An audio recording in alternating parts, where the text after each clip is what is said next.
It came without a sound. One moment the sky was clear, a familiar canvas of blue and white. The next, it was there. A shadow fell over the world. Not a fleeting eclipse, but a permanent twilight. A ship of impossible scale had arrived. It blotted out the sun over entire continents.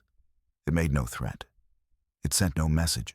It simply hung there, a silent obsidian tear in the fabric of the sky. Nations put aside their quarrels. Every telescope, every satellite, every eye turned upward. Humanity held its collective breath. For 7 days, there was only the silence. The great, dark shape that defied all known laws of star science. Panic was a low hum beneath the surface of things. Governments urged calm. Experts offered theories. None of them felt true. This was not an invasion. It was a visitation. An arrival so profound, it felt like a judgment. The world waited. The silence from above was more terrifying than any war cry could ever be. It was the silence of a held breath. The silence of a being that had no need to speak. Your life, like every other, had stopped. You watched the sky. You listened to the endless news cycles. You felt the quiet dread that had settled over your city. Then the call came. It was a summons, not a request, a declaration of your new reality. You were chosen. They told you it was your calm demeanor, your history as a negotiator in impossible situations, your strange ability to find common ground where only scorched earth existed. You suspected it was because your name was picked from a very, very short list, the list of people willing to go. Your new title was ambassador, a word that felt both grand and hollow. Ambassador to what? To whom?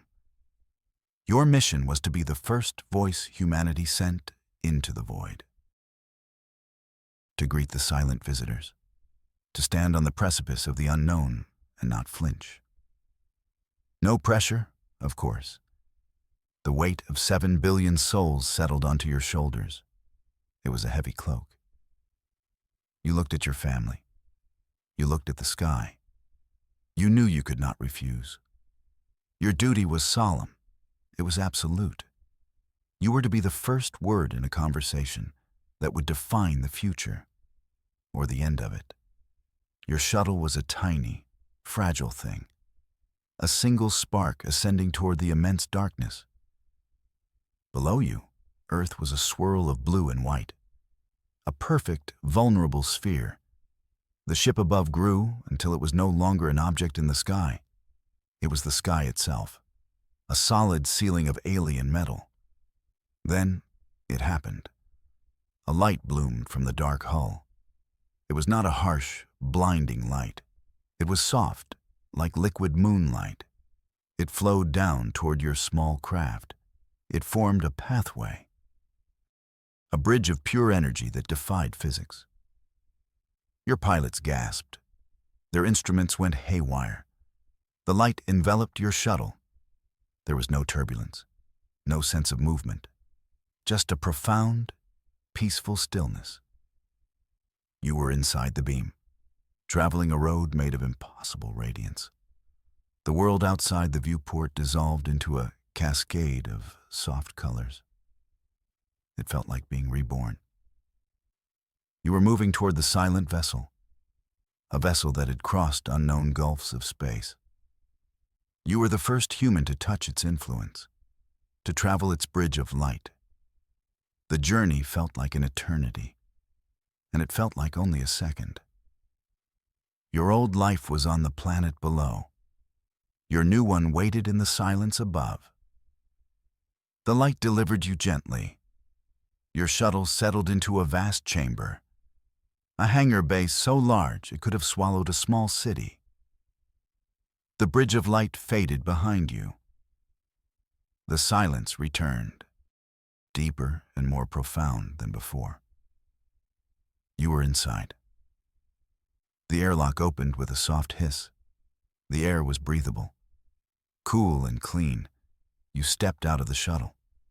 Your magnetic boots clanked on the deck. The sound was an intrusion, a violation of the perfect quiet.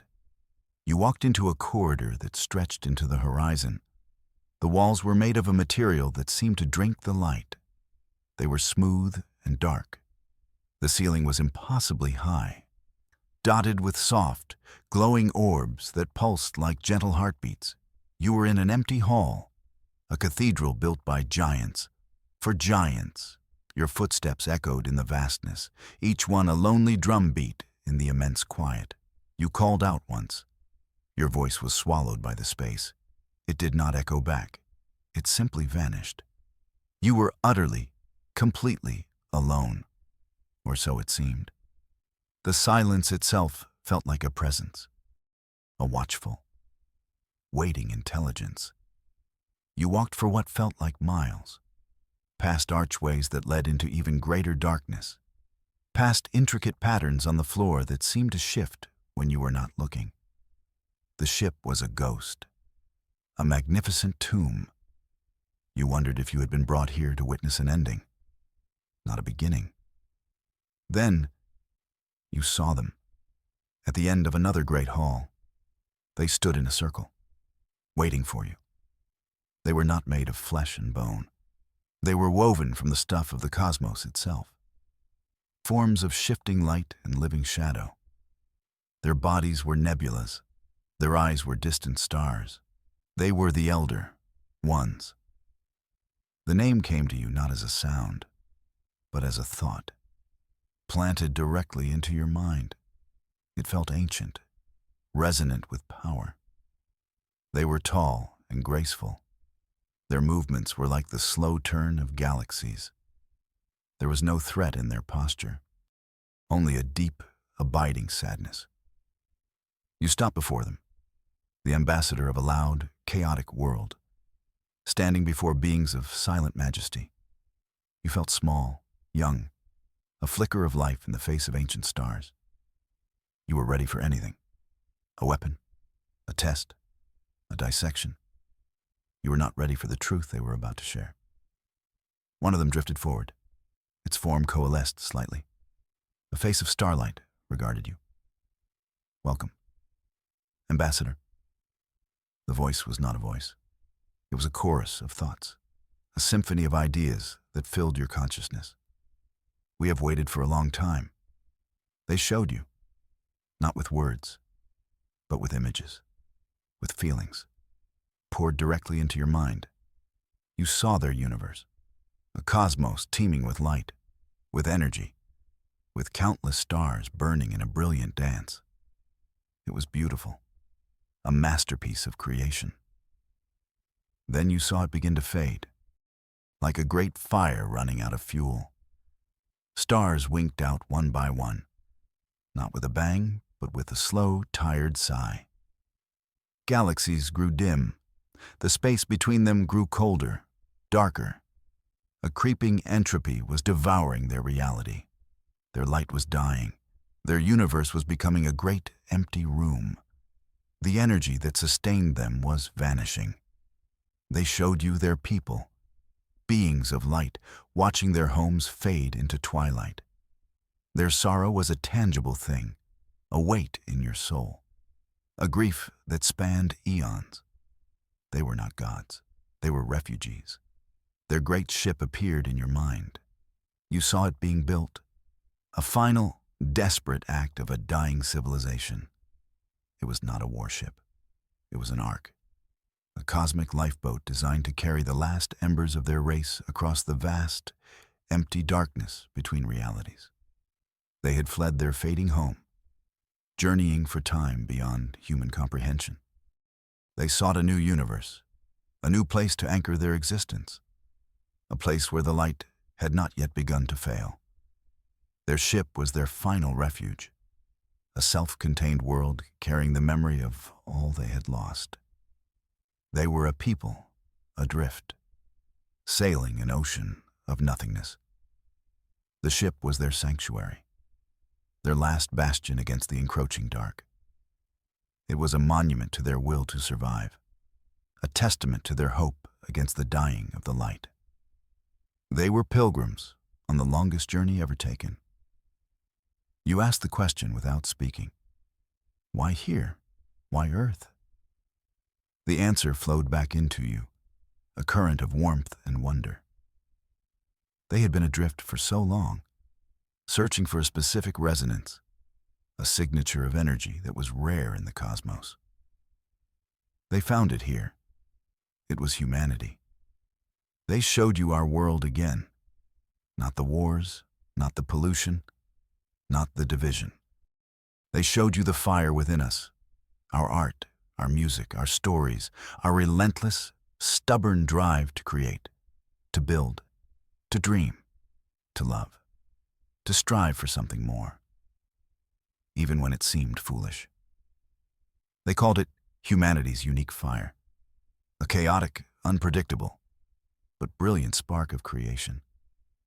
Their own ordered, ancient universe had lost this.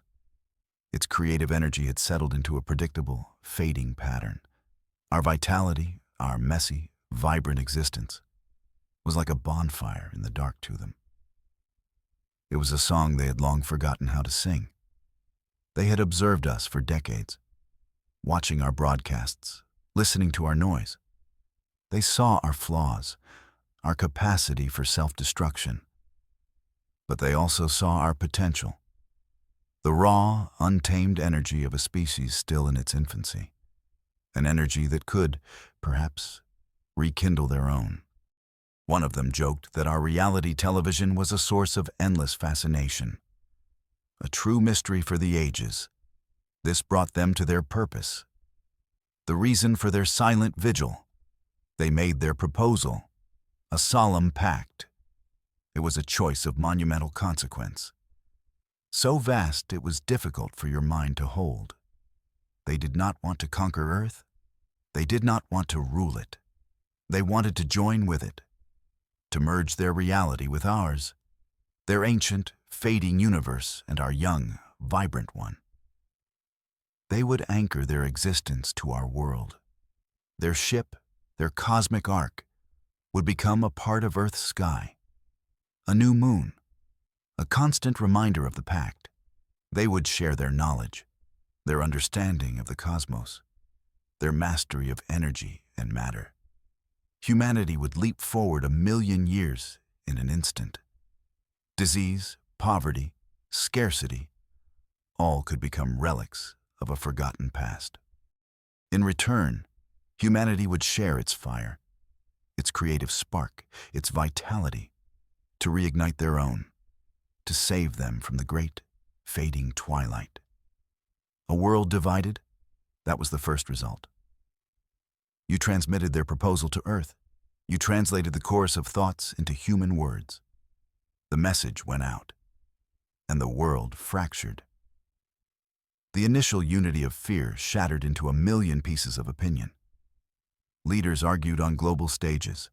Talk shows buzzed with panicked experts and hopeful prophets. Some saw it as salvation, the end of all human suffering, a gift from the stars. Others saw it as a trick, an invasion of the soul, a surrender of what it meant to be human. They called it a cosmic parasite seeking a host. Fear spread faster than hope. People looked at the silent ship in the sky, not with awe, but with suspicion. What would it mean to merge realities? Would we lose ourselves? Would our history, our identity, be erased? The elder, ones offered paradise. But it was a paradise no one could truly imagine. The fear of the unknown was a powerful force. You saw the division from your perch on the silent ship. You watched the world you were trying to save tear itself apart. The elder, ones waited patiently. Their sadness deepened. They had seen this before, in other, long dead worlds. They had hoped this time would be different. This fire would burn brighter. You knew you had to speak, not as a negotiator, not as a politician, but as a human. The elder, ones granted you access to their communication systems. They could broadcast your message to every screen, every speaker on the planet, simultaneously. One voice to speak to a world on the brink. You stood in the great, silent hall, the star-born beings a quiet audience behind you. You looked into the camera, the portal to your world. You took a deep breath. You did not speak of star science or cosmic pacts. You spoke of shared dreams, of the human heart. You spoke of fear. You acknowledged it, validated it. How could we not be afraid? But you spoke of courage, of the fire they saw in us, the same fire that led us out of caves, across oceans, and to the moon, the same fire that composes a symphony or sacrifices for a stranger. You pleaded with them to choose hope over suspicion, to see this not as an end, but as a new beginning, a chance to become more than we were, to heal our world and then to step out into a greater one. You asked them to trust, to make a leap of faith not just in the elder ones, but in ourselves. You ended with a simple request. Look at the sky and send a signal of trust. For 24 hours, the world was silent. The argument stopped. The shouting ceased. People looked up, at the great ship, at their neighbors. They considered your words. They considered their future. It was a planetary moment of introspection, a quiet conversation in 7 billion hearts. Then, the signal began. It started as a trickle, a few radio telescopes beaming a simple, pulsing tone of assent. Then more joined. From universities, from government installations, from backyard enthusiasts, a wave of light and radio signals, all carrying the same message, a message of hope, a signal of trust. It grew into a roar, a unified transmission from a planet that had chosen its path. On the ship, the elder, one stirred. The soft orbs on the ceiling began to glow brighter. A gentle hum filled the silent halls, a hum of gratitude. The great, silent starship pulsed. A soft, warm light washed over its dark hull. It was an answer, a thank you. The pact was sealed. The great vessel began its final work. It was not a violent process. There was no shaking ground, no cataclysm, just a slow, gentle change, a merging of worlds. The ship descended, not into the atmosphere, but into the very fabric of reality. Light from the ship flowed down. It wrapped the earth in a shimmering cocoon. It was a light that carried information, history, the memory of a dying universe seeking rebirth. It mingled with our world, with our reality. Our sky began to change. New constellations burned into view. Soft nebulae of impossible colors bloomed in the daytime sky. The ship itself became translucent, a ghostly, beautiful mountain range floating in the heavens. Always there, a part of our horizon. Two realities were becoming one. It was the dawn of a new age. The sun rose on a transformed world. The sky was a work of art, a masterpiece painted by two different hands. The air felt different, charged with a new energy, a new potential. The changes were not just in the sky. They were in us. Humanity felt the influx of knowledge, the quiet whisper of ancient star science in the back of our minds. Solutions to old problems appeared as if from a dream. The energy of the elder ones, their calm, their wisdom, began to soothe the chaotic fire of humanity. Not to extinguish it, but to focus it. We had not lost ourselves. We had become more. Two histories now shared a single sunrise. The grief of a dying universe was eased by the hope of a young one. The chaos of a young race was tempered by ancient wisdom. A new horizon stretched before us all. Your role was done, and it was just beginning. You were the ambassador, the bridge, the first to walk the path between two worlds. Humanity stepped onto this new path with its allies, the Elder Ones. The silent ship in our sky was no longer a mystery. It was a promise. We were no longer alone. We were part of something older, grander. Our future was no longer confined to our small blue world. It was written in the new stars above. A shared journey had begun, a journey among the stars. Your legacy was this new dawn. The silent star had found its voice, and it was singing a song of hope with all of humanity.